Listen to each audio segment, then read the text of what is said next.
আসসালামু আলাইকুম ওয়া রাহমাতুল্লাহি ওয়া বারাকাতুহু। পহেলা বৈশাখকে কেন্দ্র করে কি বললেন শাহেখে চরমোনাই? পহেলা বৈশাখকে উপলক্ষ করে মুসলমানের ঘরে পহেলা বৈশাখকে কেন্দ্র করে এক কাপ চাও বানাবো না। হিন্দুরা পহেলা বৈশাখের কাছে, বৈশাখ মাসের কাছে চায়, হে পহেলা বৈশাখ, বৈশাখ মাস, তুমি এই বৎসর আমাদেরকে মঙ্গল দাও। এর জন্য মঙ্গল যাত্রা করে।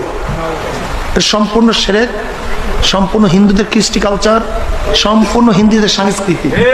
কথা ঠিক না? কোনো মুসলমান কোনো অবস্থাতেই এই পহেলা বৈশাখের গেঞ্জি কিনবো না, পোশাক কিনবো না।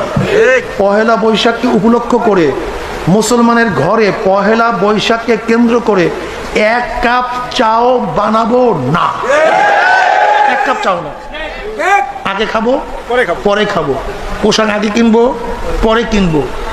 মার্কেটে আগে যাব, পরে যাব। কিন্তু পহেলা বৈশাখকে কেন্দ্র করে কোনো মুসলমান কোনো কিছু খাবে না, কোনো কিছু কিনবে না। এই মেলার মধ্যে, পূজার মধ্যে মুসলমান যাবে না। রাজি আছেন ইনশাআল্লাহ? সেখানে নারায়ে তাকবীর।